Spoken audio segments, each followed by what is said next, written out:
Mastermind के YouTube channel में आप सभी विद्यार्थियों का स्वागत है। तो बेटा सबसे पहला काम तो ये है कि अभी तक अगर आपने हमारे चैनल को सब्सक्राइब ना किया हो तो वो सब्सक्राइब कर लीजिए। और हमारा जो चैप्टर है मेटल एंड नॉन मेटल, जो हम अभी क्लास 10th मैंने लिया हुआ है और उसकी क्लास 2 है, जहाँ पर हम लोग अकरेंस ऑफ मेटल और मिनरल और मेटलर्जी से रिलेटेड टॉपिक्स हम लोग कवर करेंगे। तो चलिए, लाइक एंड सब्सक्राइब करने के बाद क्लास को हम कंटिन्यू करते हैं।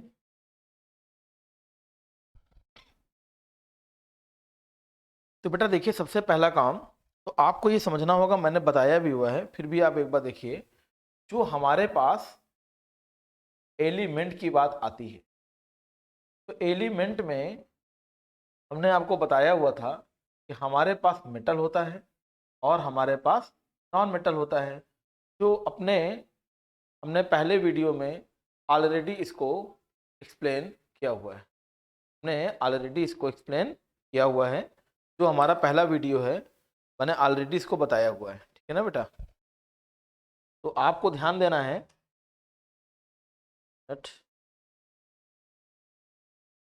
बेटा आज हम जो पढ़ेंगे वो पढ़ रहे हैं occurrence of a metal, occurrence of a, है ना।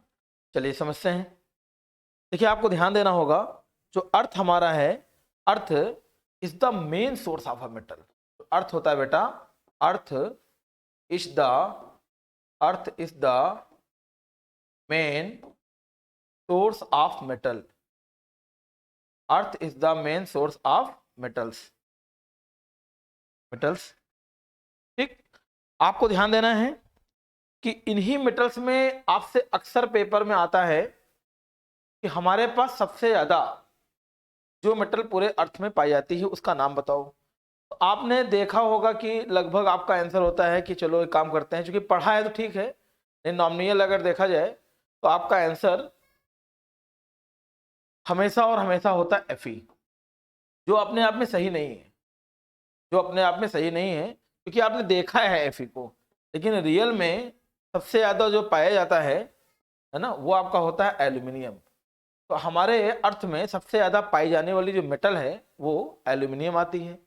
यहीं पर अगर बात आ जाती है कि बताओ भाई एलिमेंट में कौन आएगा, तो सबसे ज्यादा जो एलिमेंट पाया जाता है वो होता है ऑक्सीजन। ये हमारा ऑक्सीजन सबसे ज्यादा पाई जाने वाला एलिमेंट है। Earth is the main source of a metals. कई मतलब अर्थ जो होता है उसमें कई मेटल्स पाई जाती है, उनमें से एल्यूमिनियम सबसे ज़्यादा पाया जाता है, ये आपको मालूम होना चाहिए। फिर हमारा Fe का नंबर आता है। ठीक, उसके बाद हमारे पास और भी हैं, कैल्शियम भी आपका आ सकता है, ठीक है ना। और आपका सोडियम भी आता है बेटा, पोटेशियम भी आता है, मैग्नीशियम आता है, एंड टाइटोनियम एंड सो ऑन। ये आपको समझ में आएगा, ठीक है ना। अब देखिए, अब हमारे पास जब बात आती है most abundant metal in earth crust, मैंने आपसे बोला एल्यूमिनियम। और एलिमेंट से अगर कहा जाएगा तो वो हमारा ऑक्सीजन हो जाएगा, वो हमारा ऑक्सीजन हो जाएगा, ठीक है ना। चलिए उसी के बाद देखते हैं। आप कहते हैं कि जो आपके पास इसमें है, इसमें दो चीजें आपको देखना होगा। जो मेटल आपके पास है, मेटल हमारे पास हमेशा और हमेशा आपको ध्यान देना है, कुछ मेटल्स ऐसी होती हैं जो कंबाइंड फॉर्म में पाई जाती है, मतलब अपने कंबाइंड स्टेट में पाई जाती है, मतलब अकेले वो नहीं मिलेंगी, ठीक है ना, अकेले वो नहीं मिलती हैं। कहते हैं जैसे अगर देखा जाए तो हमारे पास कई मेटल्स ऐसी होती हैं जो कंबाइंड स्टेट में पाई जाती हैं। कंबाइंड स्टेट मतलब क्या हो गया है कि वो कंपाउंड के फॉर्म में मिलेंगे, और जो कंपाउंड रहेगा उस कंपाउंड से बाद में हम लोग उस मेटल को आसानी से निकाल लेते हैं। मतलब हमको क्या मिलेगा, कंपाउंड मिलेगा, और उस कंपाउंड से हम लोग मेटल को आसानी से निकाल लेते हैं, है ना, आसानी से मेटल को हम लोग निकाल लेते हैं। तो कहने का मतलब ये हो गया, जैसे आपने देखा होगा, सपोज अभी मैं पढ़ाऊंगा आपको, एक टॉपिक रहेगा मिनरल्स और एक रहेगा ओर्स, है ना। तो कहने का मतलब हुआ, एक तो हो गया फ्री स्टेट, मतलब हमको मेटल मिल गई है, मैंने इसका यूज किया, सपोज कोई भी आपको मेटल मिली। एक होता है कंबाइंड फॉर्म में भी मेटल आपको मिल सकती है, जैसे आपका ये एक फॉर्मूला मैं आपको लिख रहा हूँ Al2O3.2H2O। इस फॉर्मूले का नाम होता है बॉक्साइट, इस फॉर्मूले का नाम होता है बॉक्साइट। तो बेटा जो बॉक्साइट हमको मिलेगा वो हमारा बॉक्साइट यहाँ मिला Al2O3.2H2, ये हमको क्या मिल गया है, बॉक्साइट। अब आपको समझना ये है जो बॉक्साइट हमको मिला, इस बॉक्साइट में क्या है, इस बॉक्साइट में अगर आपने देखा हो तो एल्यूमिनियम आपको साफ साफ दिख रहा है। तो हमारे कई स्टेप्स होंगे जो हमको पढ़ने हैं आज, और उन्हीं स्टेप के थ्रू हम आराम से एल्यूमिनियम को लोग एक्सट्रैक्ट कर लेते हैं, निकाल पाएंगे, ठीक है ना। तो चलिए आइए देखते हैं, आइए देखते हैं इसको। तो बेटा उसमें सबसे पहला तो हमको जो पढ़ना है आज, वो पढ़ना है मिनरल्स क्या होता है, और एक हमारे पास उसी के बाद आएगा ओर्स क्या होता है। देखो जैसे अर्थ में इम्प्योरिटीज के साथ में जैसा हमको नेचर ने दिया, अगर हम वैसे ही नेचुरल जो हमारा सब्सटेंस रहेगा, जो हमारा नेचुरल सब्सटेंस रहेगा, हमने उसको वैसे लिया और वो हमारा क्या हो जाएगा, मिनरल। कहते हैं हो सकता है ये हमको कंपाउंड के फॉर्म में मिल जाए, या हमको डायरेक्ट वो नेटिव स्टेट में भी आपको मिल सकता है, ठीक है ना। तो कहने का मतलब ये हो गया वो हमारा क्या हो जाएगा, मिनरल। और जो मिनरल्स आपके होंगे मैं पक्का है कि अर्थी इम्प्योरिटीज, अर्थी इम्प्योरिटीज, है ना। लेकिन जो और होता है, हमने कहा मिनरल और क्या है, तो बेटा नेचर से जैसे हमको मिला वो एज इट इज हमने उसको बोला मिनरल। और उसी और को अगर हम बात करें तो और हमारा क्या होगा, इसी मिनरल का हमने थोड़ा सा को प्योर कर लिया। क्या कर लिया है, प्योर कर लिया है, मतलब थोड़ा सा उसको बढ़िया सा साफ कर लिया है। तो ऐसा नहीं है कि ये पूरा का पूरा बिल्कुल प्योर ही हो जाएगा ना, इसमें क्या होगा बेटा, मिनरल हो गया और क्या आ गया आपका और। अब देखना क्या है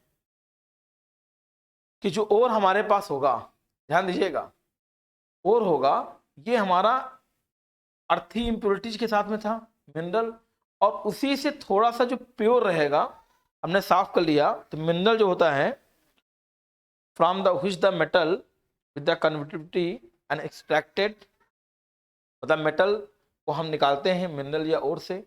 लेकिन मिनरल और ओर में अगर देखा जाए तो और हमारा थोड़ा सा क्या होगा इनके कंपेयर में, ये हमारा इम्प्योर तो ये भी होगा, ऐसा नहीं है, लेकिन ये ज़्यादा इम्प्योर है, ठीक।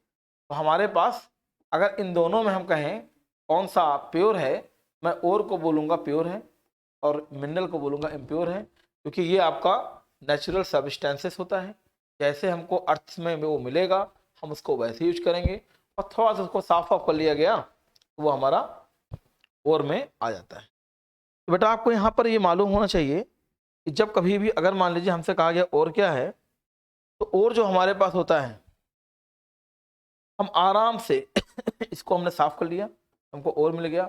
और जैसे देखिए आप, मैं कुछ एग्जांपल दे रहा हूँ, जैसे मैंने भी दिया हुआ था Al2O3.2H2, ये हमारा हो जाएगा बेटा बॉक्साइट का, ठीक।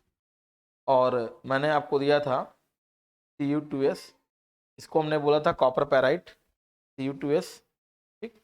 ये हमारे कई अलग अलग, एक आपने सुना होगा नाम Na3Al(F6), ये भी आपका एल्यूमिनियम का और होता है जिसका नाम होता है क्रायोलाइट। ये बेटा आपके हो जाएंगे, ठीक। बेटा आपको ध्यान देना को मिनरल में जो इम्प्योरिटी होती है, मैंने कहा ना अर्थी इम्प्योरिटी होती है बेटा, ये जो इम्प्योरिटीज रहेंगी इन्हीं को अगर देखा जाए तो हमने बोला था मैट्रिक्स, क्या बोला था, मैट्रिक्स या गैंग। मैट्रिक्स या गैंग कुछ और नहीं, ये इम्प्योरिटीज का ही बदला हुआ है ना। मैट्रिक्स या गैंग कुछ और नहीं है, ये इम्प्योरिटीज का ही नाम होता है।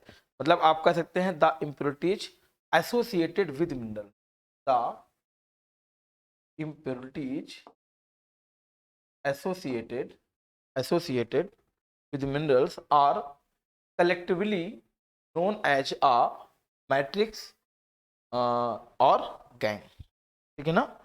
तो मेटल बेटा क्या होगा, the metals are extracted from their minerals, हम मेटल को निकाल सकते हैं उनके मिनरल से।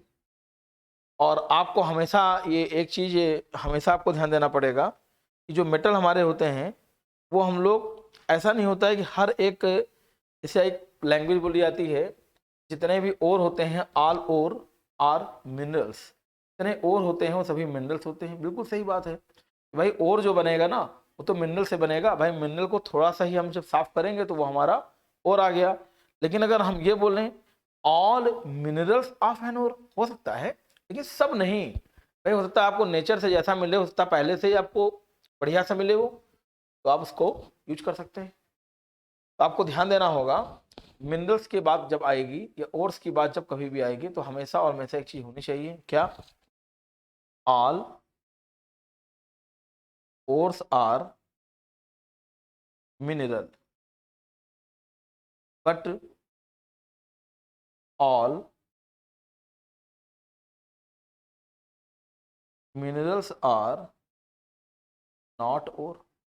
ये बेटा स्टेटमेंट हमेशा आपको दिमाग में है ना।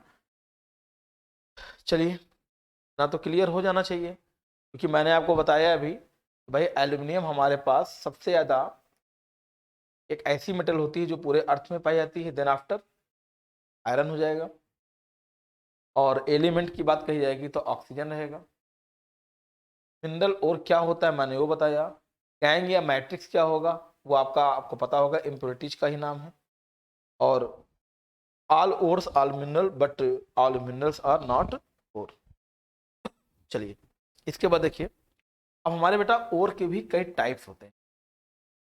अगर हम बात करें टाइप्स ऑफ ओर, ठीक। तो टाइप्स ऑफ ओर भी अगर हमारे पास है तो बिल्कुल सिंपल सा ध्यान देना है बेटा। टाइप्स ऑफ ओर क्या होंगे? टाइप्स ऑफ ओर क्या होंगे, आइए देखिए, को हम लोग थोड़ा सा समझते हैं तो समझ में आपको और आएगा, ठीक। देखो बेटा, ध्यान दीजिएगा तो आपको समझ में आएगा। चलिए,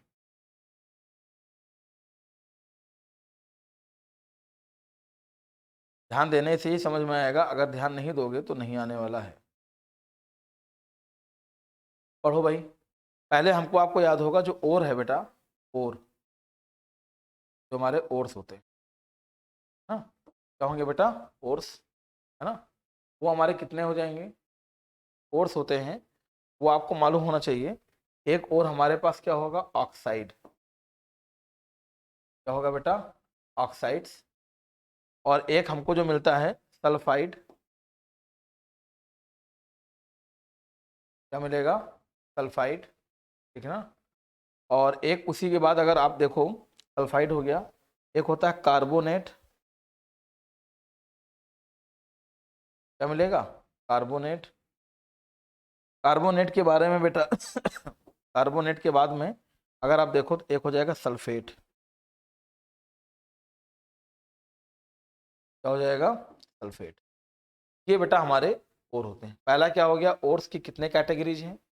एक तो हमको यहाँ पर जो मिला मैंने आपको बताया, ध्यान देंगे तभी समझ में आएगा, और ध्यान नहीं देंगे तो उसमें हम कुछ नहीं कर सकते, आपको ध्यान देना पड़ेगा ना।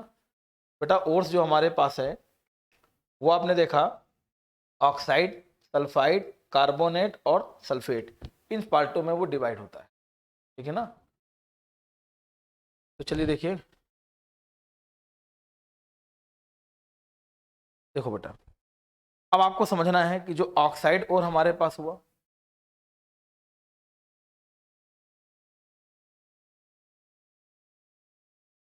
क्या हो बेटा? ऑक्साइड और, आपको ऑक्साइड और जो मिलेंगे, जैसे आपका ऑक्साइड में क्या आ गया जिसमें ऑक्सीजन होगा, जैसे CU2O, ये हमारा ऑक्साइड और है। अभी अभी मैंने एक एग्जांपल आपको दिया था, Al2O3 डॉट 2H2O, को आप लोगों ने कहा था बॉक्साइड। बेटा CU2O का नाम होता है क्यूप्राइट, का नाम हो जाएगा क्यूप्राइट, का नाम क्या हो जाएगा? क्यूप्राइट। और ये हमने अभी बताया है तो मैं लिख नहीं रहा हूँ, इसका नाम क्या हो जाएगा? बॉक्साइट। और बेटा इसी में आपका हो जाएगा Fe3O4, ठीक। ये हमारा मैग्नेटाइट को हम क्या बोलते हैं? मैग्नेटाइट। ये आपको थोड़ा ध्यान होना चाहिए क्योंकि पेपर में कभी कभार इनके फॉर्मूले भी पूछ लेता है। इसको मैं लिख ही देता हूँ, क्यों बचा रहा है ये क्या हो जाएगा भैया? बॉक्साइट। क्या हो जाएगा ये? बॉक्साइट, ठीक। और एक आपका होता है हेमेटाइट, वो भी बेटा ऑक्साइड होगा, में ऑक्सीजन मिलेगा, सभी को हम ऑक्साइड में लेंगे। ये हमारा क्या हो जाएगा? हेमेटाइट, हेमेटाइट, ठीक है ना। और बेटा एक कॉपर पायराइट का मैंने बताया था अभी आपको, तो कॉपर पायराइट का जो फॉर्मूला होता है वो CuFe, ये हमारा क्या आ जाएगा, कॉपर पायराइट, तो हम क्या बोलेंगे, कॉपर पायराइट, है ना।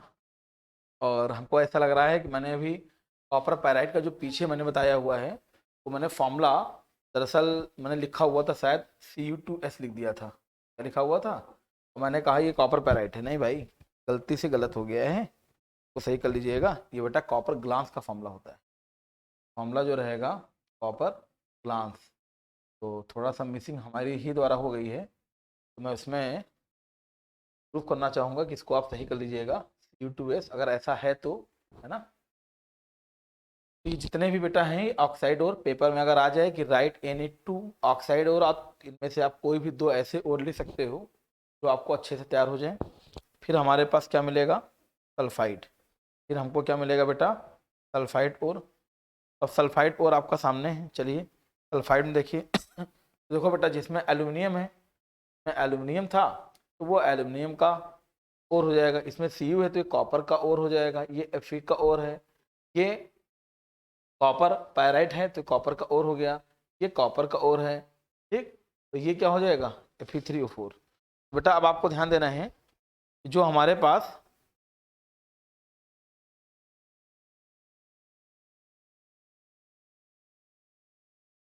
देखिए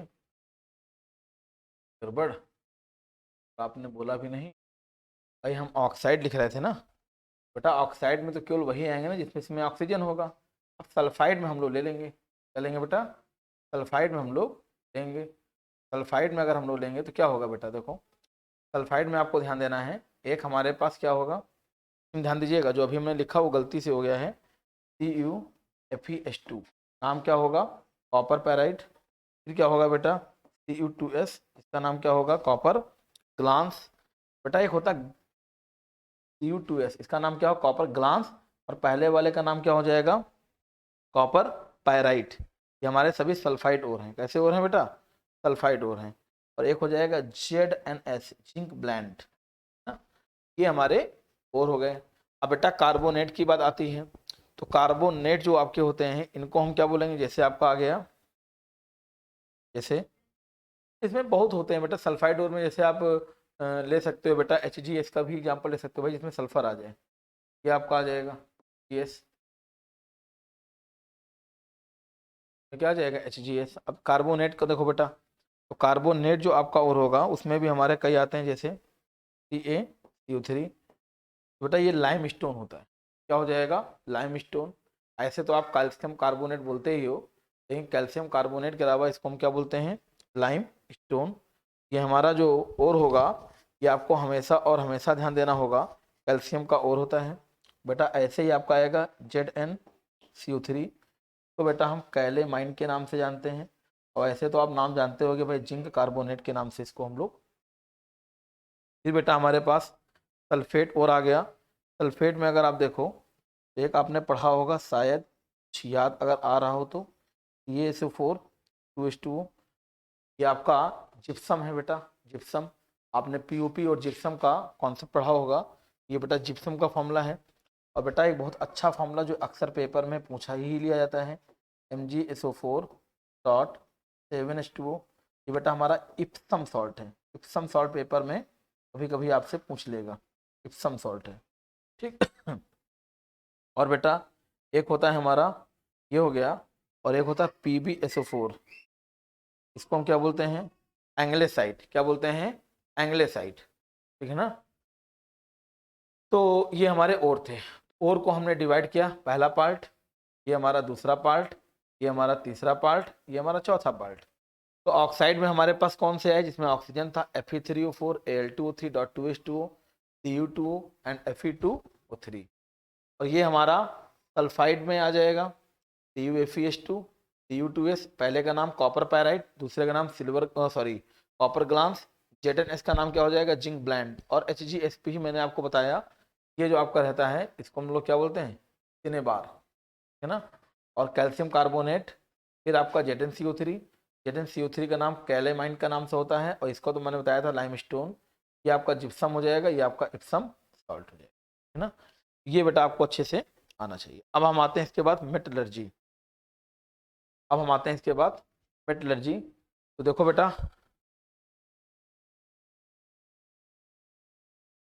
मेटलर्जी, मेटलर्जी देखो आया ना इसमें मेटल, आगे क्या है, एक वर्ड है एलर्जी। इसका मतलब क्या होता है, जो हमारे पास प्रोसेस, एक ऐसा process of, process of extracting मतलब निकालना pure metal, pure metals from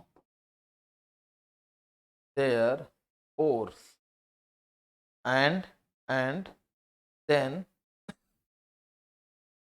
refining them for use, it's called metallurgy, है ना, metallurgy। बेटा एक ऐसा प्रोसेस, एक ऐसा प्रोसेस, है ना, किसी भी ओर से, किसी भी ओर से मेटल को निकालने का जो प्रोसेस होगा वो हमारा मेटलर्जी होता है। बेटा प्रोसेस में कई चीजें आती हैं, आइए थोड़ा सा इसको समझते हैं अच्छे से, आपको समझ में अच्छा ही आएगा। पहला बेटा क्या होता है, crushing, crushing of the ore. Crushing step है, मतलब हमने कहा ना ओर से मेटल को बाहर निकालने के, जैसे आपने मान लीजिए चाय बनाया, तो चाय के भी कुछ मेथड होते हैं भाई, हमने पहले एक प्रोसेस होता है, हमने उस प्रोसेस से कुछ को हमने किया, आपने कोई वर्क किया, कोई फाइल बनाया, कोई प्रोजेक्ट बना, तो उसके कुछ स्टेप्स होंगे, है ना। तो बेटा मान लीजिए कहीं पर कोई वर्क होना है तो हर एक चीज के लिए क्या होता है, कुछ स्टेप होंगे। तो वही आपका मेटल जब ओर से बाहर निकालेंगे तो ऐसा नहीं कि ओर रखा हुआ मेटल को हमने काट कर निकाल दिया बाहर ना, ऐसा नहीं है। हमको पहला स्टेप करना पड़ा क्रसिंग, अभी बताएंगे सभी के बारे में, या इसको हम ग्राइंडिंग एंड भी बोल सकते हैं, ग्राइंडिंग ऑफ ओर भी साथ में ले सकते हैं, क्रसिंग एंड ग्राइंडिंग। फिर हमारा दूसरा प्रोसेस,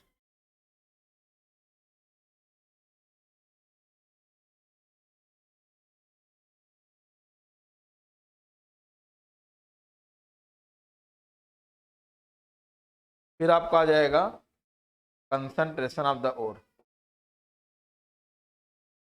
ठीक, थर्ड पॉइंट आप क्या हो गया यहाँ पर, थर्ड हो गया है extraction of metal, extraction of metal from concentrated ore. Fourth method जो हमारा होगा बेटा ये होगा रिफाइनिंग। हर स्टेप को बढ़िया समझना है, हमारा पूरा प्रयास रहेगा कि आपको अच्छे से हम करा पाए इसको। ठीक, पहला step crushing, concentration, extraction of metal, concentrated ore and refine. तो बेटा मेटलर्जी कोई कहे क्या होगा, आप कहेंगे सर ओर से जो हम मेटल को निकालेंगे, तो ओर से मेटल को निकालने के जो हमारे स्टेप्स रहेंगे डेट इज मेटलर्जी। और वो स्टेप हमारे नॉर्मली क्रशिंग या ग्राइंडिंग पहला, कंसंट्रेशन के कई अलग अलग मेथड जो बताएंगे भी हम आपको, और extraction of metal from a concentrated ore, मतलब कंसंट्रेटेड ओर के बाद में हम मेटल को निकालने का काम करेंगे। और फिर हमारा लास्ट स्टेप हो गया रिफाइनिंग। चलिए अब समझते हैं पहला। बेटा क्रशिंग में क्या करेंगे, ध्यान देना है, मोस्ट ऑफ द ओर ऐसे होते हैं वो बहुत रॉक्स की फॉर्म, जैसे आपने देखा होगा,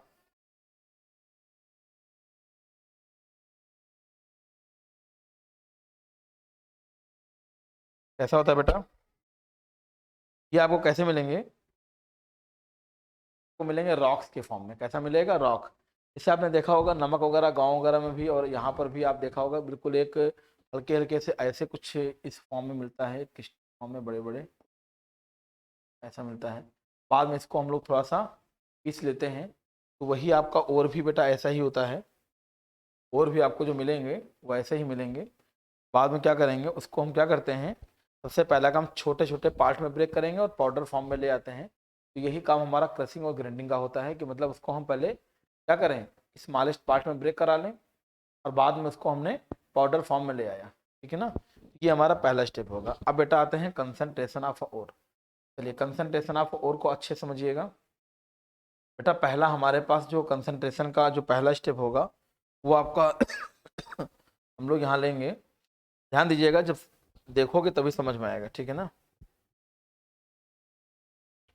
इसमें क्या होगा आपका हाइड्रोलिक वॉशिंग,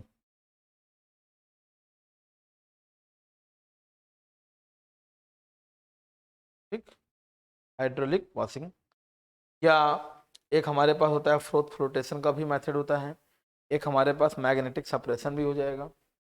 तो आइए हम सभी को पहले देखते हैं, अच्छे से समझिएगा बेटा। तो पहला मेथड हमको जो मिलने वाला है वो हमने आपसे कहा हाइड्रोलिक। उसमें क्या होता है, देखो ऐसे, जैसे ये हमारे पास देखा है ना, यहाँ कुछ ऐसे ऐसे ये सांचे टाइप के बने होते हैं, हमने ओर को यहाँ से फ्लो किया, और ऐसे ओर रहेंगे जिसमें, जैसे आपने देखा होगा कभी कभार गेहूं आप हल्का सा वॉश करिए, आपने ऐसा देखा होगा कि जो उसके इम्प्योर पार्टिकल होंगे ना, हल्के हल्के पार्टिकल होंगे, कहाँ है, तली में बिल्कुल ऊपर आ जाएंगे, और जो भारी भारी पार्ट रहेंगे वो नीचे ही पड़े रहते हैं।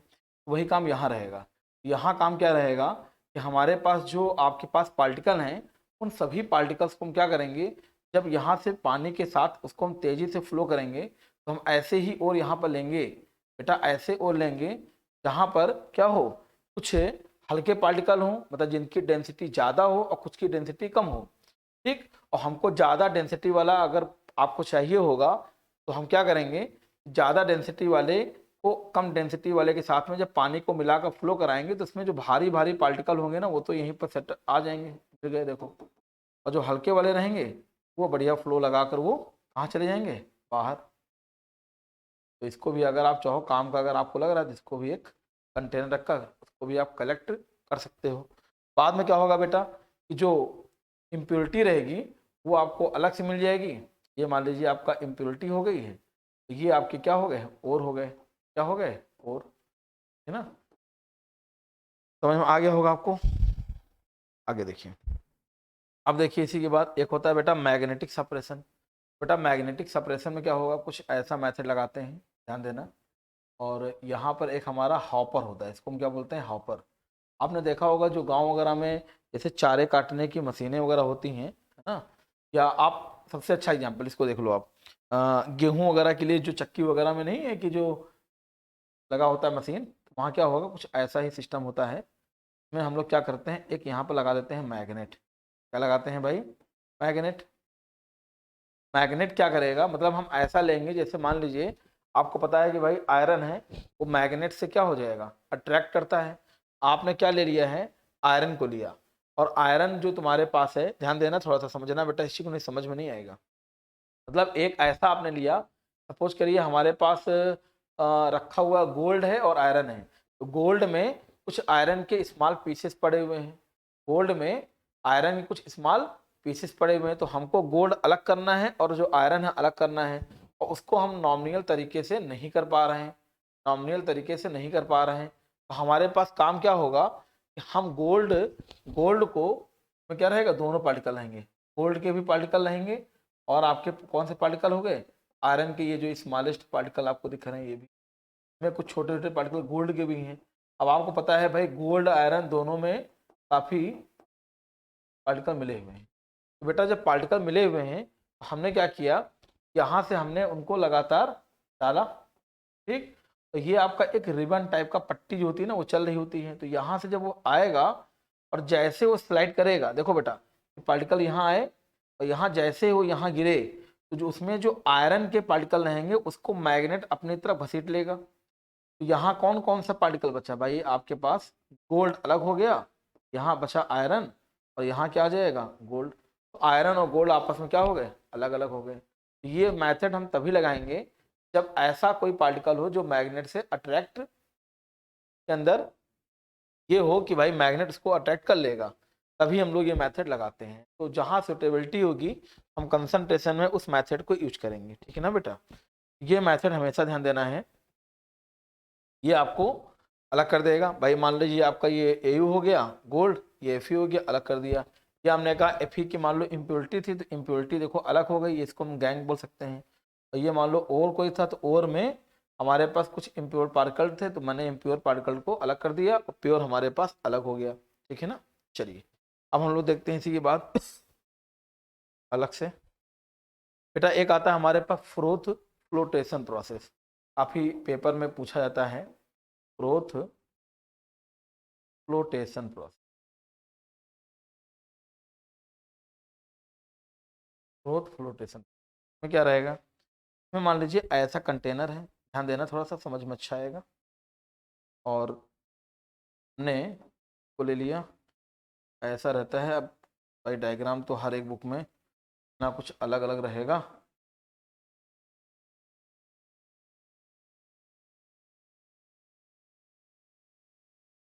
कल मैं बना रहा हूँ, इसको समझेंगे तो समझ। बेटा यहाँ क्या होता है, हम ऐसा ही और इसमें कंसंट्रेट कराएंगे जिसमें के अंदर सल्फर हो, जैसे केस हो गया, CuFeH2 हो गया, हाँ? इसमें क्या हो, सल्फर, क्या हो बेटा, सल्फर, ठीक। सल्फाइड और प्रोथ फ्लोटेशन प्रोसेस सिर्फ किसके लिए फॉलो होगा, सल्फाइड और जिसमें सल्फर हो। अब आप सोचो किसी का नहीं होगा, मतलब ऐसे और जहां सल्फर पाया जाएगा खाली उन्हीं का हम लोग कंसंट्रेशन इस मेथड से कराएंगे। बेटा इसके अंदर हम लोग क्या करते हैं, और को रखेंगे, पाइन आयल, पाइन को हिंदी में बोलते हैं वही चीड़ का जो आयल होता है वो ले लिया हमने, और हमने एयर का तेजी से फ्लो कराया। कैसे फ्लो कराएंगे बेटा, यहाँ क्या होगा, ये होल होते हैं, इनसे ये क्या होगा, जैसे और यहाँ आया, जैसे आपने देखा ना, जैसे ये वाटर में थोड़ा सा मिक्सअप होगा, जैसे ये वाटर में मिक्सअप होगा, या जो भी यहाँ पर आपका रखा हुआ है पानी वगैरह जो भी आपका है, जैसे मिलेगा, इसमें जो बेटा गंदगी रहेंगी, ठीक, जो गंदगी रहेंगी ना वो आपकी कहाँ रहेंगी, नीचे सेटल डाउन हो जाएंगी। कहाँ रहेंगी, नीचे आपके पास वो सेटल डाउन हो जाएंगी, ठीक। ये जो आपको दिख रहा है ना, ये जो दिख रहा है ये आपका इम्प्योर पार्ट हो गया। और बेटा ये जो होता है फ्रोथ, झाग इसको बोलते हैं, उसमें हमको मिल जाएगा प्योर और ये क्या रहेगा, इम्प्योर पार्ट रहेगा, ठीक, ये इम्प्योरिटी रहेगी। तो हमेशा ध्यान देना, सबसे पहला फ्रोथ फ्लोटेशन प्रोसेस इसलिए होता है सल्फाइड ओर के कंसंट्रेशन के लिए। इसमें क्या कराते हैं, और पाइन आयल एंड एयर को तेजी से जब फ्लो कराएंगे तो झाग होती है वो ऊपर रहेगी। और ये आपने कभी कपड़े वगैरह धोए होंगे तो कपड़े वगैरह में देखिए, जब आप उसको धुलिए जो गंदगी रहती है ना वो बिल्कुल नीचे रहती है तली में, वही वैसा ही। और जो आपका प्योर रहेगा वो आपका क्या रहता है, ऊपर फ्रोथ पार्ट रहेगा। और कभी कभी पेपर में आता है कि मान लो भाई हमारे पास पाइन आयल ना हो तो हम क्या लेंगे, अगर पाइन आयल मान लो हमारे पास नहीं मिल रहा है तो हम क्या लेंगे, याद करिएगा पोटेशियम एथिल जंथेट। क्या होता है, अगर पाइन आयल नहीं है तो हम उसकी जगह पर क्या लेते हैं, पोटेशियम एथिल जंथेट का भी यूज कर सकते हैं। मान लो आपके पेपर में कोई क्वेश्चन आया कि भाई ये हमारे पास लिखा गया है Na3Al F6, और एक इन्होंने एग्जाम्पल दे दिया है, एक एग्जाम्पल दे दिया है, मैं लिखता हूँ CaCO3, और एक का एग्जाम्पल और ले लिया जाए कोई भी इनका, चलिए ले लिया Al2O3, ठीक, डॉट 2H2, और एक का एग्जाम्पल हमने दे दिया CuFeH2। हमने कहा बताओ इनमें से किसका हम कंसंट्रेशन प्रोथ फ्लोटेशन से करा पाएंगे, तो आपका ऑप्शन होगा ये। अब रीजन क्या है कि भाई देखो इसमें सल्फर है, इसमें भी सल्फर नहीं, इसमें भी सल्फर नहीं, इसमें भी सल्फर नहीं, तो ये भी ऑप्शन गलत है, ये भी रॉन्ग है, ये भी ऑप्शन, तो करेक्ट केवल यही है ना। बेटा ये आपका बिल्कुल सिंपली तरीके से समझ में आ गया होगा, ठीक। चलिए अब देखिए बेटा एक मेथड और भी होता है, इसका नाम होता है केमिकल मेथड, केमिकल मेथड ना।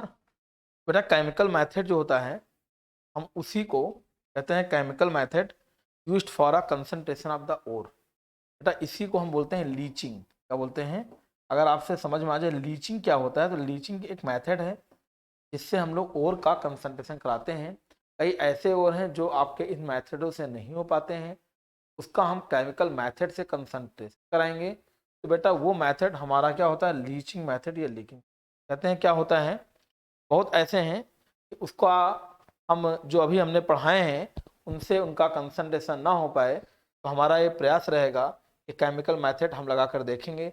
तो केमिकल मेथड भी सुटेबल होता है बेटा। इसी का नाम होता है लीचिंग। आपसे पूछ लिया लीचिंग क्या होगा, तो लीचिंग कंसंट्रेशन का केमिकल मेथड है और का कंसंट्रेशन कराने का एक केमिकल मेथड होता है, ठीक है ना। ये आपको थोड़ा सा यहाँ पर देखना होगा बेटा। जैसे एल्यूमिनियम आपका होता है ना, तो एल्यूमिनियम का मेन और जो होता है वो होता है Al2O3 और क्या होता है 2H2O, जिसको हमने बोला था ये। अब कंसंट्रेशन कराने के लिए हमारे पास जो मेथड आते हैं, हमारे पास 3 अलग अलग मेथड हैं। एक मेथड का नाम होता है बेयर प्रोसेस और एक मेथड का नाम हो जाएगा सरपेक प्रोसेस और एक मेथड हमारा रहेगा Hall process. Bayer, Serpeck and Hall, ये तीनों जो मेथड होते हैं ये आपको दिमाग में रखना है।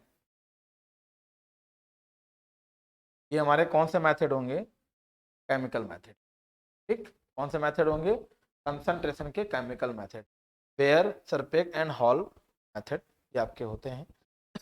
ये आपको हमेशा आना चाहिए, ठीक है ना। चलिए भाई इसके बाद देखते हैं, आपने पढ़ लिया होगा जो मैंने अभी बताया आपको। चलिए देखिए इसके बाद बेटा, अब हमारे पास कंसंट्रेशन हमने करा लिया, तो कंसंट्रेशन के बाद एक आपका प्रोसेस होता है कैल्सिनेशन। एक प्रोसेस बहुत पेपर में आने वाला टॉपिक है कैल्सिनेशन। और एक आपके पास होता है रोस्टिंग। कैल्सिनेशन और रोस्टिंग, चलिए इसको हम समझते हैं। तो बेटा इसमें क्या होता है, जो हमारा कैल्सिनेशन है और जो रोस्टिंग है, ये कंसंट्रेशन का ही होता है। तो मेन काम क्या इसमें होगा, कहते हैं जो कंसंट्रेशन हम कराते हैं इसमें कैल्सिनेशन और रोस्टिंग कराने का मेन है ये, इसमें ऑक्साइड में इसको कन्वर्ट करते हैं, मतलब ऑक्सीजन लाते हैं। तो उसके लिए हमारे पास एक मेथड है, क्या, कैल्सिनेशन या रोस्टिंग। क्या होता है, कहते हैं इसमें जो हमारे पास कंसंट्रेटेड ओर होगा बेटा, ध्यान दीजिएगा, और सब इसमें भी लेंगे हम कंसंट्रेटेड ओर। कहते हैं बेटा ये एयर की अब्सेंस में जब इसको हीट कराते हैं, absence of air, of air, ठीक। कहते हैं किसी कंसंट्रेटेड ओर को एयर के अब्सेंस में हीट कराया जाए तो वो मेथड हमको क्या मिलेगा, कैल्सिनेशन। क्या देगा, कैल्सिनेशन उसको बोलते हैं। और आपको ध्यान होना चाहिए, अगर हमारे पास रोस्टिंग आ रहा है बेटा, तो रोस्टिंग में क्या हो जाएगा, कहते हैं इसमें क्या होगा, presence of air, presence of, चाहे आप एक्सेस एयर बोल लो, तो ये अब्सेंस में जो होगा कैल्सिनेशन, जो एयर के साथ में होगा वो हमारा रोस्टिंग होता है। ये आपको मालूम होना चाहिए, समझ में आना चाहिए। आइए इसके बारे में और हम थोड़ा सा बताएंगे आपको। कहते हैं दरअसल होता क्या है जो हमारे कैल्सिनेशन और जो रोस्टिंग होंगे, चलिए देखिए, जैसे मान लीजिए एक रिएक्शन हमारे पास है, जिंक कार्बोनेट को हमने बोला था Zn CO3, ठीक। या इसका एक हमने नाम दिया था, आपको बताया था अभी, कैलेमाइन ओर। बेटा कैलेमाइन ओर को अगर ले लिया जाए तो अगर हम कराते हैं तो क्या बनता है, ZnO बनेगा और क्या बनेगा यहाँ पर, ZnO बनेगा और क्या बनेगा, CO2। ये बेटा हमारे कैल्सिनेशन के इसको, ठीक। अगर हमारा रोस्टिंग हो रहा है तो रोस्टिंग में भी आप कर सकते हो क्या, मान लीजिए 2ZnS है, ये हमारे पास कोई और हो गया, हमने इसको रिएक्ट कराया, यहाँ क्या हो जाएगा बेटा, ZnO और यहाँ आपको मिल जाएगा SO2, ठीक। ये हमारा क्या हो जाएगा, रोस्टिंग। आइए हम कैल्सिनेशन और रोस्टिंग को, मतलब आपने देखा कि देखो यहाँ भी ZnO बनना है और यहाँ भी ZnO, तो जो कंसंट्रेटेड ओर रहेगा, अगर हम कैल्सिनेशन पेपर में आता है कि बताइए कंसंट्रेटेड ओर को कैल्सिनेशन और रोस्टिंग हम क्यों कराते हैं, क्यों जरूरी है, आप कहोगे दरअसल कंसंट्रेटेड ओर को अगर हम कैल्सिनेशन या रोस्टिंग के प्रोसेस से गुजार रहे हैं, इसका मतलब है कि हमारा मेन टारगेट क्या है, हम उसको मेटल ऑक्साइड, देखो Zn मेटल है तो हम मेटल ऑक्साइड में उसका कन्वर्जन कराते हैं, है ना। तो कन्वर्जन जो होता है आपका वो हम लोग कराते हैं, इस वजह से आपको देखना होगा जो मेथड हमारे पास है वो हम लोग लेते हैं, ठीक है ना, राइट।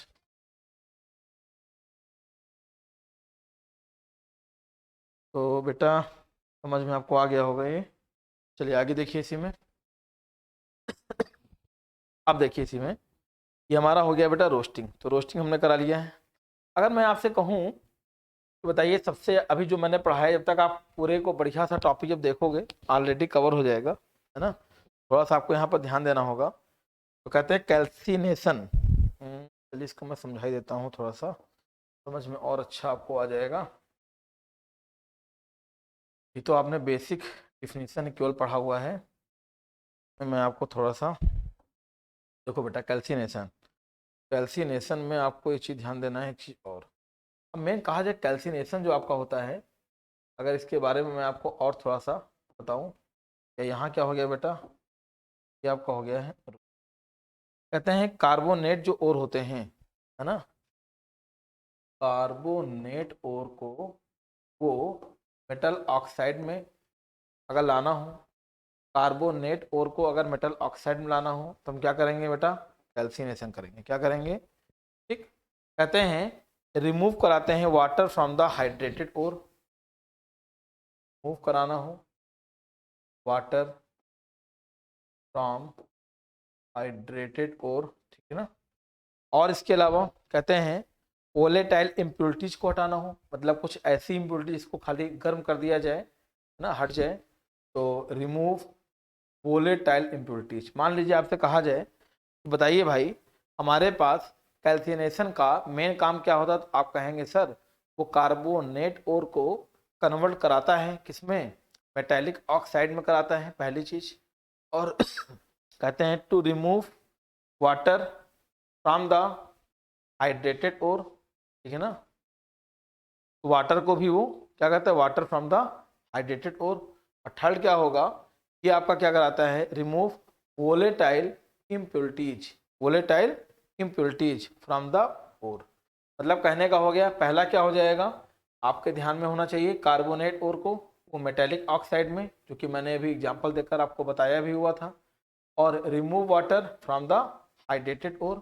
तो जो हमारा हाइड्रेटेड ओर रहेगा, ठीक है ना, वहाँ से वाटर को हटाना। और एक क्या हो जाएगा बेटा, इसी में आपको वोलेटाइल इम्प्योरिटीज को हटाता है। वैसे ही बेटा रोस्टिंग का काम क्या होगा, कहते हैं वो आपका कार्बोनेट और मतलब कैल्सिनेशन जो हमारा होगा, ये हमेशा और हमेशा हमने कहा ओर को जब हम मेटेलिक ऑक्साइड में लाएंगे तभी हमको ये कराना पड़ेगा, कैल्सिनेशन का प्रोसेस सभी कराना पड़ेगा, लेकिन और जो होंगे में कैसे और आप लोगे बेटा, कार्बोनेट और लोगे। कैसे लोगे आप, ये हमारे कार्बोनेट और रहेंगे। अब अगर रोस्टिंग आ गया बेटा, रोस्टिंग में कैसा और रहेगा, तो रोस्टिंग आपको हमेशा ध्यान होना चाहिए, मेन काम क्या होगा, सल्फाइड और। क्या होगा बेटा, सल्फाइड और, ठीक। तो सल्फाइड और जो हमारे रहेंगे, है ना, तो उसको हम ऑक्सीडेशन कराते हैं, तो हमको वो सल्फाइड और जो रहेगा बेटा, हम उनको ऑक्साइड में चेंज कराते हैं, ठीक। और बेटा इसमें एक काम और होता है, मॉइस्चर भी आपका रिमूव हो जाता है। और बेटा एक कॉमन सा जो आपने पढ़ा है कि वोलेटाइल इम्प्योरिटीज आर, तो बेटा अब ये तो समझ में आ गया होगा। कोई अगर आपसे कहे बताइए भाई कैल्सिनेशन क्या होगा, तो आपको पता है कि किसी भी कंसंट्रेटेड ओर को अब्सेंस ऑफ एयर के साथ हीट कराने का प्रोसेस कैल्सिनेशन होता है। कैल्सिनेशन जो भी हमारा होगा, कैल्सिनेशन जब हमारा होगा तो क्या होता है बेटा, ध्यान दीजिएगा, कैल्सिनेशन में कार्बोनेट और को मेटेलिक ऑक्साइड मिलाते हैं, वाटर को रिमूव कराते हैं हाइड्रेटेड ओर से, और ये रिमूव होगा वोलेटाइल इम्प्योरिटीज को भी वो रिमूव कराने का काम करता है। और रोस्टिंग में बेटा प्रेजेंस ऑफ एक्सेस जो भी हमारे पास और रहेगा, एंड सल्फाइड और कन्वर्टेड इनटू ऑक्साइड, मॉइस्चर को रिमूव कराएंगे एंड वोलेटाइल इम्प्योरिटीज। अब आपके लिए आता है कि मान लीजिए मैं अगर आपसे कहूँ तो बताओ भाई डिफरेंस क्या होगा। एक तरफ अगर मैंने लिख दिया है कैल्सिनेशन, और बेटा एक तरफ लिख दिया हमने रोस्टिंग। अब बताओ कैल्सिनेशन और रोस्टिंग अगर होगा तो क्या होगा, कहते हैं कैल्सिनेशन में अगर देखा जाए बेटा ओर को हीट कराते हैं, or heated in absence of air, absence of air. बेटा इसमें तो मैंने बताया ना अभी आपको, ओर को हम लेंगे और जो भी लेंगे कैसे करेंगे हम लोग, प्रेजेंस ऑफ एयर तो हीटेड, ये बेटा पहला पॉइंट हो गया, ठीक। दूसरा पॉइंट हमारे पास क्या है, जब कभी भी अगर हम लेंगे, यहाँ क्या करते हैं बेटा, कार्बोनेट ओ लेंगे। कैसा ओ लेंगे? कार्बोनेट ओ लेंगे, और इसको हम लोग ऑक्साइड ओर में लाते हैं। एग्जाम्पल, जैसे ये हमारा जिंक कार्बोनेट हो गया, तो हमने कैल्सिनेशन कराया, तो हमारा बेटा ये प्रोसेस हो गया, ठीक। और यहाँ क्या लेंगे, सल्फाइड ओर को हम लोग ऑक्साइड में लाएंगे। यहाँ क्या होगा बेटा, जैसे ZnS हो गया, सल्फर इसमें है, हमने रिएक्शन करा दिया, तो हमको यहाँ क्या मिलेगा, ZnO मिलेगा और 2SO, ठीक। यहाँ बेटा जो हमारे पास मॉइस्चर रहेगा, मॉइस्चर जो होगा एंड ऑर्गेनिक जो इम्प्योरिटीज रहेंगी वो हम रिमूव कराते हैं, ठीक। यहाँ क्या रहेगा बेटा, वोलेटाइल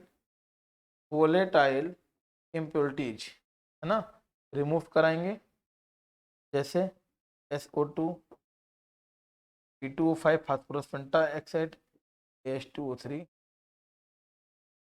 ये आपको थोड़ा सा यहाँ पर कैल्सिनेशन क्या होता है, रोस्टिंग क्या होता है, कंसंट्रेशन क्या होता है, मैंने इन सभी के बारे में आपको समझा दिया है ना। चलिए आगे देखिए। तो बेटा इसी के बाद आपको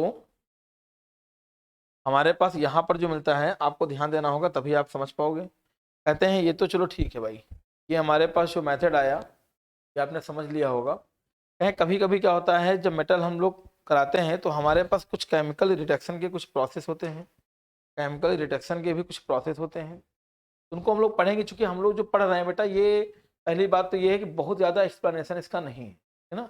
आपको जब क्लास 11th में जब आप जा रहे होते हो, वहाँ पर आपका एक चैप्टर दिया गया है, तो वहाँ पर हर एक की मेटलर्जिस के बारे में भी आपको दिया हुआ है। फिलहाल मैंने यहाँ कुछ के रिडक्शन में आपको समझा देता हूँ, है ना। जैसे बेटा एक आता है रिडक्शन में मैं आपको सिखा देता हूँ। पहला कार्बन का रिडक्शन। बेटा कार्बन का जब रिडक्शन कराना हो तो क्या होगा, ZnO ले लो, इसको हम बोलते हैं जिंक ऑक्साइड, कार्बन करा लो।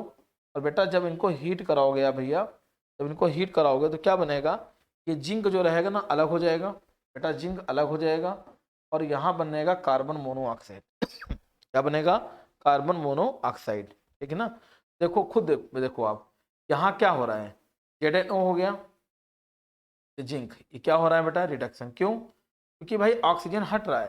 तो आपको पता होगा जब कभी भी किसी भी जगह पर अगर मान लीजिए ऑक्सीजन अगर हट रहा है, और यहाँ क्या हो रहा है, देखो यहाँ देखो, ये हमने कार्बन से रिडक्शन कराया। कार्बन से रिडक्शन कराने में क्या हुआ बेटा, ZnO का ऑक्सीजन हट जा रहा है, तो यहाँ जिंक आ गया, और जबकि यहाँ क्या हो रहा है आपका ऑक्सीडेशन, ठीक। ये आपको हमेशा समझना होगा। और देख सकते हो आप, जैसे मान लो PbO + C, यहाँ क्या बनेगा बेटा, कार्बन ने इसको भी रिड्यूस करा लिया। देखो PbO में Pb क्या हो रहा है आपका, ऑक्सीजन हट रहा है बेटा, रिडक्शन, कार्बन से कार्बन मोनोऑक्साइड बनना है, तो ये हमारा क्या होगा, ऑक्सीजन, है ना। ये हमारा रिडक्शन का अच्छा मेथड है, ध्यान दोगे तभी है। अब कहते हैं रिडक्शन हम कार्बन मोनोऑक्साइड से भी करा सकते हैं। जैसे मान लो Fe2O3 है बेटा, अगर हमने कार्बन मोनोऑक्साइड ले लिया, तो कहते हैं कार्बन मोनोऑक्साइड भी एक रिडक्शन की तरह ही यूज होता है। भाई इसके हमने ले लिया 3 पार्ट, और बेटा इसको हमने कराया है हीट। जरा सोचिए यहाँ क्या बनेगा, यहाँ बनेगा 2Fe, क्या बनेगा 2Fe। देखो ये आपका 2 पार्ट ऑफ Fe चला जाएगा, और ये बेटा CO2 में कन्वर्ट हो गया। आप खुद देख लीजिए, देखो Fe से यहाँ Fe था, Fe में क्या लगा था, ऑक्सीजन, लेकिन क्या इस जगह पर ऑक्सीजन है, नहीं है। यहाँ पर क्या मिल गया, ये मिल जाएगा रिडक्शन। क्या मिल जाएगा, रिडक्शन। आपने देखा कार्बन ने भी ZnO का रिडक्शन करा दिया, और Fe2O3 में अगर आप देखो तो कार्बन मोनोऑक्साइड ने भी करा दिया, ठीक। और बेटा हम कह सकते हैं एल्यूमिनियम, क्या होता है बेटा, एल्यूमिनियम, वो भी हमारा रिडक्शन पर्पज से अगर हम यूज करना चाहें तो कर सकते हैं। देखिए कैसे, कहते हैं मान लीजिए आपके पास एक कंपाउंड है MnO2, क्या है MnO2, इसका नाम होता है मैग्नीज डाइऑक्साइड, को ले लीजिए आप, और यहाँ पर कर लो बेटा Al मतलब क्या हो जाएगा, एल्यूमिनियम, ठीक। ये 3 पार्ट हो गया, ये आपका 4 पार्ट हो गया।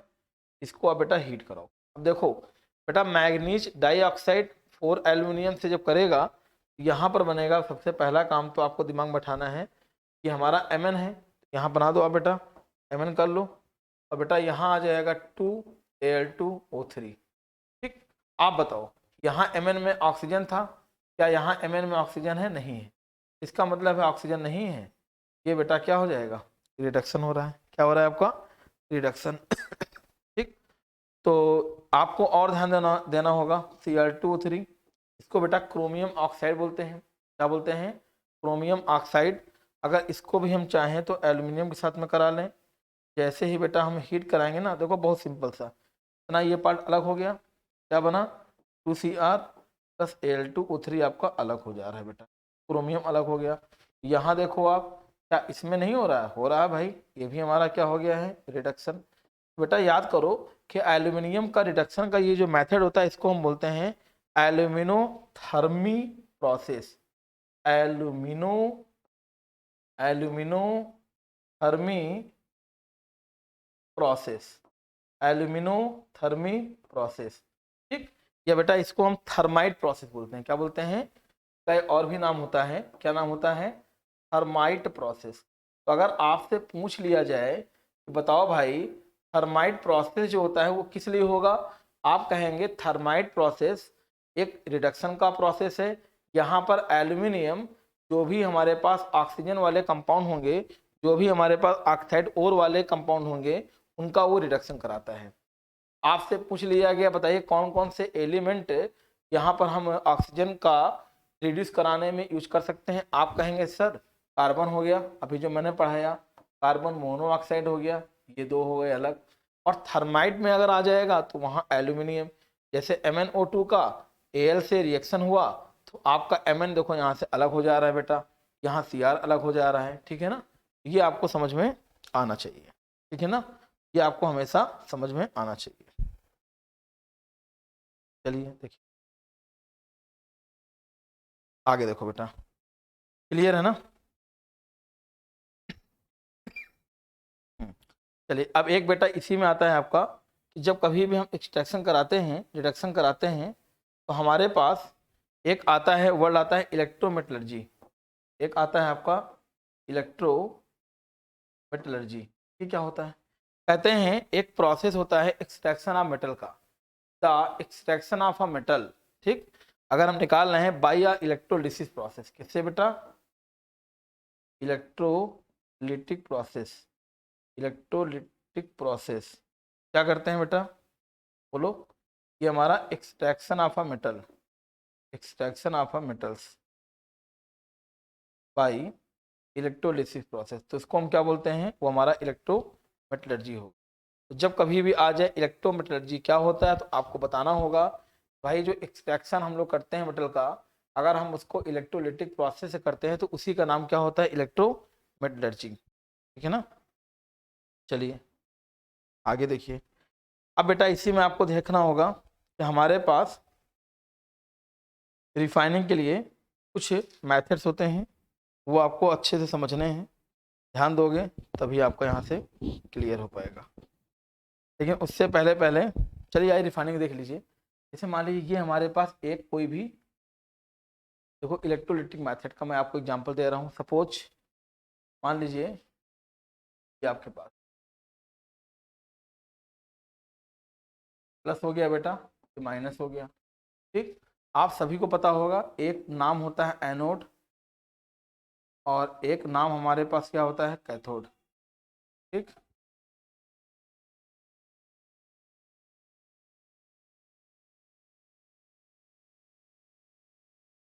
एनोड में, कैथोड में देखो यहाँ आ रहा है एन, एनायन, कैटायन। बेटा एन आ रहा है अगर, तो एनायन है, जो यहाँ होगा उसका अपोजिट प्लस आ गया। यहाँ कैटायन आ रहा है, यहाँ क्या होगा, ये हमारा एनोड, ये हमारा कैथोड। ठीक, समझ में आया कि नहीं आया समझ में। Anode cathode. एनोड में शुरुआत के 2 लेटर बना रहे हैं एनायन, तो जो यहाँ आएगा आपको पता है भाई माइनस आता है तो उसका अपोजिट प्लस आएगा। CAT यहाँ क्या आ गया, क्यों यहाँ क्या आएगा प्लस, का उल्टा क्या आएगा माइनस। ठीक, तो मान लो बेटा हमारे पास यहाँ कोई मेटल है और हमारे पास कोई यहाँ पर इम्प्योर पार्ट है। मान लो यहाँ पर एक इलेक्ट्रोलाइट के फॉर्म में वो पड़ा हुआ है। तो हमेशा ध्यान देना होगा कि जो हमारा, जब इसको हम लोग इसको हम ऐड करा, प्लस वाला हमारा क्या हो जाएगा एनोड, तो ये हमारा क्या होगा कैथोड। अगर हमने एनोड से कैथोड को जोड़ लिया तो क्या होगा, आयंस लगातार मूव करेंगे। तो कुछ समय बाद हम देखेंगे कि जो हमारा एनोड होगा और जो हमारा कैथोड होता है, ठीक, यहाँ क्या समझना है, एनोड होगा कैथोड होगा। एक मिनट, देखिए यहाँ कैथोड है बेटा, यहाँ क्या है एनोड है। अब आपको समझना ये है कि जब कभी भी अगर हमको मिल रहा है तो आपको ये सबसे मेन आपको एक कॉन्सेप्ट सा देखना होगा कि जो हमारे पास इम्प्योर पार्ट रहेगा ना वो कहाँ मिलेगा, बोलो, एक प्लस है ना, इम्प्योर वाला यहाँ लग जाएगा। ठीक, और ये आपका माइनस हो गया, तो माइनस वाला जो रहेगा वहां पर आ जाएगा। ये आपको समझना क्या है, ध्यान दीजिए भाई थोड़ा सा। देखिए मेटल प्लस और यहाँ क्या आ जाएगा, ये आपके पास क्या आ जाएगा मेटल, और ये आपके पास क्या रहेगा इम्प्योर। जो भी हमारे पास इम्प्योरिटी रहेगी वो कहाँ लगेगी, प्लस वाले सिरे पर लगेगी। बाद में जब प्लस वाले पर लग गया हमने इसको अलग कर लिया। मेटल जो हमारे पास होता है ना, वो जो भी पार्ट रहेगा वो कहाँ आएगा कैथोड पर आ जाएगा। इस तरह से हम लोग इनका इम्प्योर पार्ट अलग कर लेते हैं। मतलब जो भी गंदगी रहेगी वो गंदगी प्लस पर रहेगी और ये आपका रहेगा माइनस पर। ठीक है ना, चलिए तो देखिए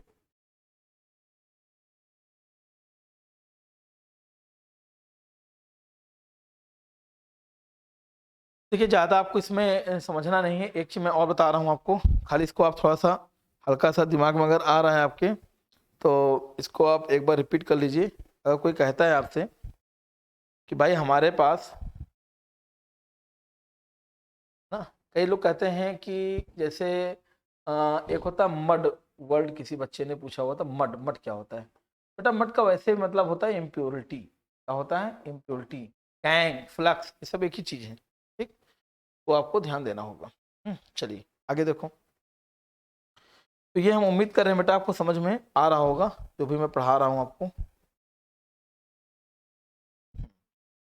तो क्लियर हो गया होगा बेटा ये चीज़। हाँ, अच्छा एक आपके नॉलेज के लिए बता रहा हूँ, जैसे मान लो आपने पढ़ा आपने Al2O3 और ये आपका हो गया 2:2। ये क्या होता है बॉक्साइट, क्या हो जाएगा ये बॉक्साइट। बेटा बॉक्साइट जो हमारे पास रहेगा, इस बॉक्साइट का जब कभी भी हम कंसंट्रेशन कराएंगे तो मैंने अभी आपसे कहा बेयर मेथड या सरपेक मेथड, कंडीशन होती है ज़्यादा हम इसको एक्सप्लेन नहीं करेंगे, या हॉल, तीनों में कोई एक मेथड जो भी कंडीशन उस समय और की होगी उसके अकॉर्डिंग लगाएंगे। और बाद में हम लोग क्या कराते हैं, एक मेथड हमारे पास होता है हॉल हेराल्ड, ये लगा देते हैं। तो ये बेटा क्या होता है, यहाँ से हमको मिलता है, इन तीनों से एल्यूमिना मिलता है, को हम बोलते हैं एल्यूमिना। मतलब कोई कहे अगर बॉक्साइट रहेगा और बॉक्साइट में हमारे पास तीनों में जो मेथड यूज में आएगा वो लगाकर इनसे क्या बनता है एल्यूमिना बनता है। और एल्यूमिना जो रहेगा बेटा, उस एल्यूमिना का हम करेंगे प्यूरिफिकेशन, वो हम करते हैं हॉल हेराल्ड प्रोसेस से। यहाँ से हमको क्या मिल गया है एल्यूमिनियम। अब एल्यूमिनियम का जब हम करेंगे प्योर, वो हमारा किससे होगा हूप प्रोसेस। मैंने इसलिए बताया कि अगर मान लो पेपर में आ जाता है कि हॉल हेराल्ड प्रोसेस क्या है, तो आप कहोगे हॉल हेराल्ड प्रोसेस एल्यूमिना के प्यूरिफिकेशन के लिए यूज करते हैं। और कोई कहे हूप प्रोसेस किस लिए यूज करेंगे, तो जो एल्यूमिनियम होता है ना, उस एल्यूमिनियम में एल्यूमिनियम का प्यूरिफिकेशन करेंगे जब, तो वो हमारा किससे रहेगा हूप प्रोसेस से। कोई कहे अगर हूप प्रोसेस क्या होगा, ये किससे करेंगे, तो आप कहेंगे हूप प्रोसेस हम करेंगे एल्यूमिनियम से। और हाल हेराल्ड प्रोसेस का वो आपका Al2O3 के प्यूरिफिकेशन में हम करते हैं। मतलब जो हमारा Al2O3 रहेगा उसके प्यूरिफिकेशन में इसका हम लोग यूज करते हैं। ये आपको हमेशा दिमाग में, ठीक है ना, ये बेटा आना चाहिए, बढ़िया सा आएगा तभी कर पाओगे। चलिए छोटा सा टॉपिक इसमें और देख लीजिए। एक होता है बेटा एलवाई। ये क्या होता है? देखो एलवाई में ये आपको देखना है कि हमारे पास कई मेटल होती हैं और उन मेटल्स को अगर आप मिला दो, जैसे Fe या कॉपर, है ना, या आपका उसी में मान लीजिए ने अलग अलग मेटल को ले लिया और उनको बढ़िया सा गला कर पिघला कर ले लिया, जो भी हम मिलाएंगे, क्रोमियम कर लीजिए, तो बेटा इन सभी को जब मिलाएंगे, Fe हो गया या जैसे Fe हो गया आपका, Cr हो गया, निकिल हो गया, इन सभी को मिला लिया तो ये हमारा क्या होगा? एलवाई। मतलब दो या दो से ज़्यादा मेटल को अगर एक में हम लोग पिघला कर बढ़िया सा मिला लेते हैं तो वही हमारा मिक्सचर क्या होगा? ये हमारा आता है आपका किसका? ये क्या हो जाएगा बेटा? एक तरह से अगर इसको देखा जाए यही एलवाई हो जाएगा। लेकिन अगर मरकरी बेटा Hg एक लिक्विड होता है, मैंने बताया था लिक्विड मेटल, अगर ये किसी के साथ भी मिल रही है, सपोज अगर Na के साथ में इसको हमने मिला दिया बेटा, ये अमलगम बनाता है। क्या बना देगा? अमलगम। अमलगम कौन बनाएगा? जब मरकरी किसी भी मेटल से रिएक्शन करेगी या मेटल के साथ मिक्स होती है तो अमलगम बनाएगी। सपोज सोडियम के साथ मिली तो इसका नाम क्या हो जाएगा बेटा? Sodium amalgam. क्या नाम होगा? Sodium amalgam. ठीक है ना, ये आपको। अच्छा एक चीज और थोड़ा सा समझ लीजिए जल्दी से बेटा, आयरन जो हमारे होते हैं ना, उन आयरन के हमारे कुछ टाइप्स होते हैं। आइए देखिए, types of iron, types of iron. ठीक, आइए देखिए, तो टाइप्स ऑफ आयरन जो हमारे होंगे कौन कौन से होते हैं, कैसे, थोड़ा सा यहाँ ध्यान दीजिएगा तो समझ में आपको अच्छा सा आ जाए। टाइप्स ऑफ आयरन, हाँ देखो बेटा, जो आयरन हमारे पास होता है, क्या होता है आपका? आयरन। ठीक, क्या होता है आपका? आयरन, है ना बेटा। जो आयरन हमारे पास होगा उस आयरन की वैरायटी में एक आयरन क्या होता है? Cast iron. कास्ट आयरन, ठीक, क्या होता है? Cast iron.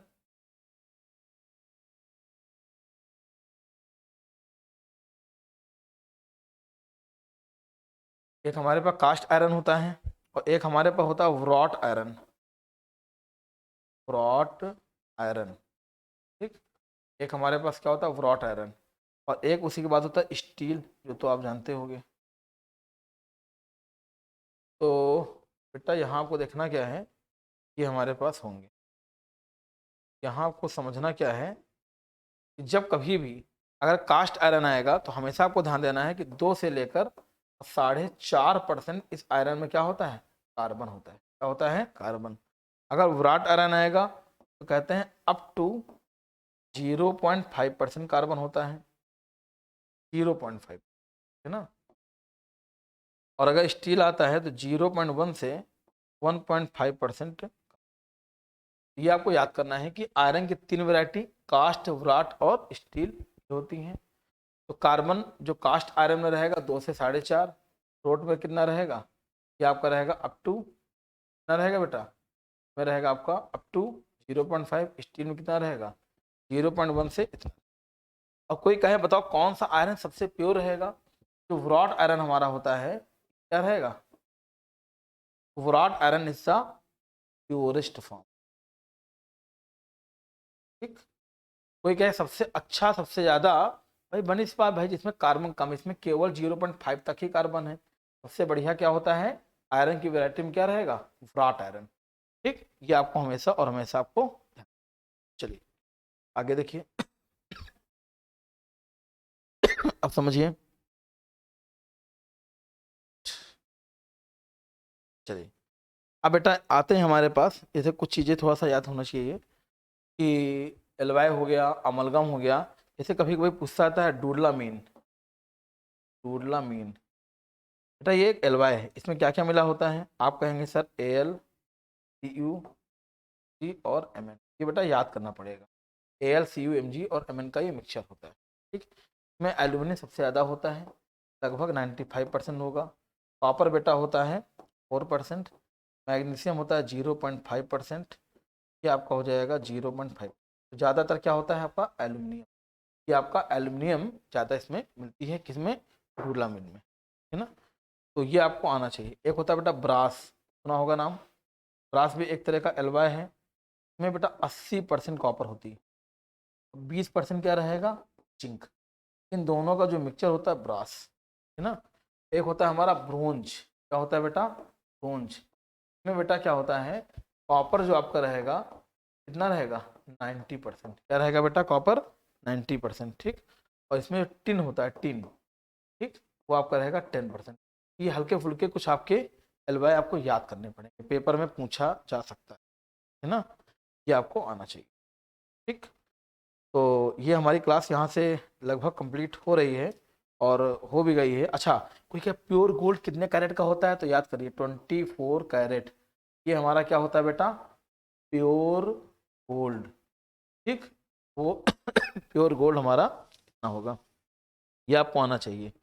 लेकिन कहते हैं कि कभी भी हम, या दिमाग बैठाइए, हम 24 कैरेट गोल्ड की ज्वेलरी हम कभी नहीं बना सकते। इतना सॉफ्ट होता है ना कि ज्वेलरी उससे बनेगी ही नहीं, उससे बनती ही नहीं है। तो हम कहते हैं कि जब कभी भी आएगा तो हम हमेशा आपको ध्यान देना होगा, गोल्ड जो होगा, एक चीज में बहुत ज़्यादा आपको बता देता हूँ, इसको समझिएगा। कहते हैं गोल्ड जो लेते हैं बेटा, क्या लेंगे हम लोग, 18 कैरेट हो गया, ठीक। तो हम लोग ले लेते हैं। जैसे मान लीजिए आपसे कहा गया, बताओ भाई ये परसेंटेज गोल्ड का इसमें कितना परसेंट होगा। मान लो कहता है कि 18 कैरेट में कितना गोल्ड होगा, 18 कैरेट में कितना गोल्ड होगा, कैसे निकालोगे भाई, टोटल सही वाला गोल्ड कितना होता है 24 कैरेट का, और ये कितना गोल्ड है 18 मल्टीप्लाई ऑफ 100। सॉल्व कर लो बेटा, ये कितना मिल जाएगा, कितना मिल जाएगा 55%। बहुत इंपॉर्टेंट है, आपसे कभी पूछ ले कि बताओ भाई गोल्ड जो रहता है इसमें कैसे करोगे, प्योरिटी जो गोल्ड की होती है,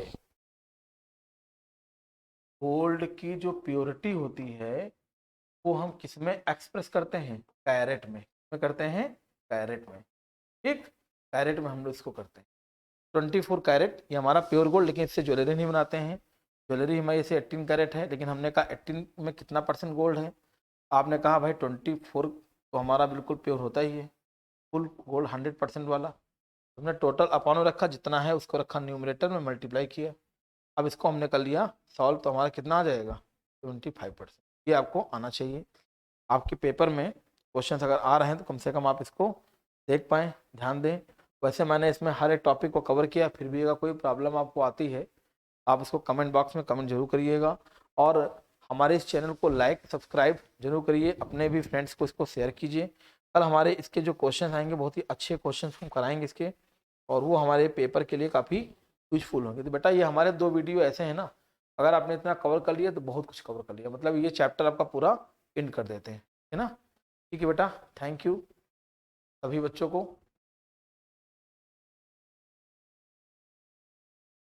चैनल को लाइक कर दीजिए, सब्सक्राइब कर लीजिए।